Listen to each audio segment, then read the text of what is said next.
ख्वाब तो हम सभी देखते हैं और देखने भी चाहिए, but the main point is कि क्या कभी हम वो ख्वाब पूरे कर पाते हैं, क्योंकि ख्वाबों का पूरा करना किसी और की बजाय हमारे ऊपर ही होता है। मेरे नजरिए के मुताबिक इसके लिए जो चीज हमें सबसे ज्यादा हेल्प करती है दैट इज डिसिप्लिन। लेकिन मैंने देखा है होता ये है कि हम लोग हर रोज रात को सोते हुए ये ख्वाहिश करते हैं कि कल से हम इसकी तरफ काम करना शुरू करेंगे, बट अनफॉर्चुनेटली मेजोरिटी लोग सिर्फ जैसे अलार्म को स्नूज पे लगाते हैं, इस तरह ये मोटिवेशन भी स्नूज पे लगती है और दिन गुजरते जाते हैं और जिंदगी गुजरती जाती है और फिर वक्त बहुत ज्यादा हो जाता है।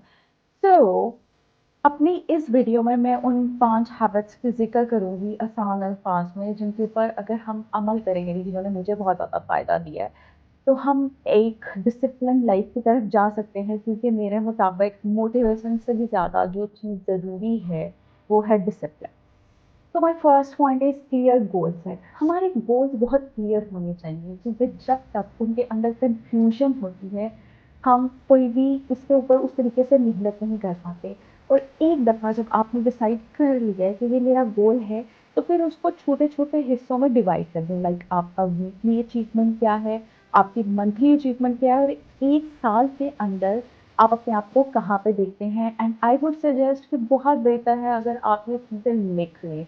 तो जब आप लिख लेते हैं तो वो ऑटोमेटिकली आप उसकी तरफ जाना शुरू हो जाते हैं, क्योंकि वो इसका मतलब ये होता है कि हम ये किस चीज़ के बारे में सीरियस हैं।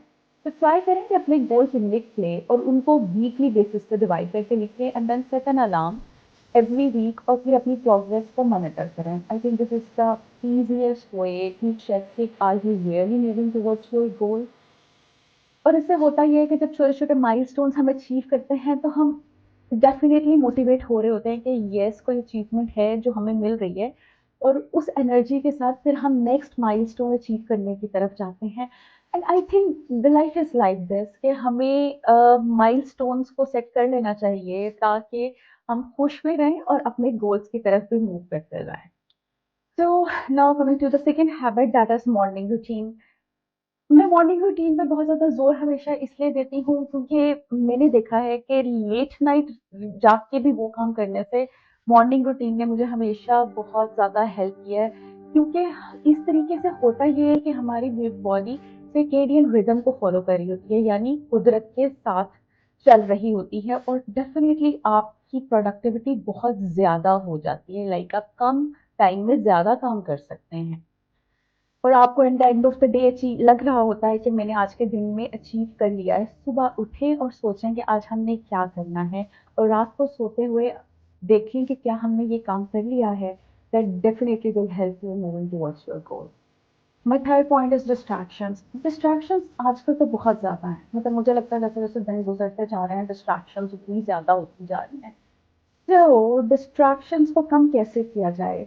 डेफिनेटली उसके लिए आपको अपने नोटिफिकेशन अगर ऑफ करना है, तो that will be a very very good thing. And you can definitely set an alarm कि अगर आप कोई काम करने लगे हैं कि यस कि मैंने अगर 1 घंटे में करना है या 15 मिनट्स में करना है, तो मैंने उसको करना है, बिकॉज इसी तरीके से आप वो काम कर लेंगे, वरना इतनी डिस्ट्रैक्शन में वो काम कभी भी पॉसिबल नहीं होगा। And honestly, I think that this is the hardest task these days. My fourth point is consistency. अगर आप मुझसे पूछे तो शायद IQ लेवल, हार्ड वर्क से भी ज़्यादा इम्पॉर्टेंट है कंसिस्टेंसी। कंसिस्टेंसी का मतलब ये नहीं कि आपने हर रोज एक जितना ही काम करना है। इट्स लाइक दिस कि अगर आपकी तबीयत नहीं ठीक तो इट्स ओके, या अगर आपका मूड नहीं है तो इट्स ओके, कोई बात नहीं। लेकिन आप बैक गियर ना लगाएं। लाइक आप उस चीज पे अपने वर्स्ट से वर्स्ट डे पे भी कंटिन्यू रहें। जैसे फॉर एग्जांपल अगर मैं मिसाल दूँ, अगर आप वेट लूज करना चाहते हैं, तो किसी दिन अगर आप जिम नहीं जा पा रहे तो इट्स ओके, कोई बात नहीं। आप उसमें सिर्फ अपनी डाइट को मॉनिटर कर लेंगे, यार आज मैं थोड़ा सा कम खाऊं। तो but the thing is that ये भी कंसिस्टेंसी है। लाइक आपके बैक ऑफ द माइंड ये चीज होनी चाहिए कि मैं जो कर रहा हूँ, मैं जो भी कर रहा हूँ उसका फोकस उस चीज की तरफ होना चाहिए। तो यस, कंसिस्टेंसी आप आहिस्ता आहिस्ता ऐसे ही डेवलप करते हैं कि एक जितनी नहीं होती, लेकिन अगर आप बहुत अरसे तक किसी एक चीज के ऊपर ही काम कर रहे होंगे तो वो डेफिनेटली एक दिन हो जाएगी, उसको होने से कोई भी चीज नहीं रोक सकती। And now my fifth point is accountability. And मैं डेफिनेटली अपना एक सीक्रेट आपके साथ शेयर करना चाहूँगी। मुझे लगता है कि जो चीज़ ज़िंदगी में सबसे ज़्यादा मुझे हेल्प की है वो है सेल्फ अकाउंटेबिलिटी। हम किसी के लिए भी अकाउंटेबल नहीं है। येस, अपने कुछ प्रेशियस रिश्ते जो हैं वो डेफ़िनिटली आपके सामने अकाउंटेबल होते हैं, बट अदरवाइज़ आई थिंक उससे भी ज़्यादा इम्पोर्टेंट है सेल्फ अकाउंटेबिलिटी। लाइक आप रात को सोते हुए अपने आप से ये सवाल ज़रूर करें कि जो काम मैंने आज के दिन करने थे, क्या मैंने कर लिए, या जो भी मेरा टारगेट है मैं उसकी तरफ मूव कर रहा हूँ या नहीं। क्योंकि इसी वे में आप अपनी पॉजिटिव हैबिट्स डेवलप करते हैं। देखिए, ये ज़िंदगी एक विशियस साइकिल की तरह है। विशियस साइकिल को मैं ऐसे एक्सप्लेन करूँगी कि अगर आप इसके अंदर पॉजिटिव चीज़ें करेंगे तो वो पॉजिटिव चीज़ें मल्टीप्लाई होना शुरू हो जाएँगी। किसी चीज़ की तरफ एफर्ट करेंगे तो ऑटोमैटिकली ये कुदरत ही आपको उस चीज़ की तरफ लेके जाना शुरू कर देगी।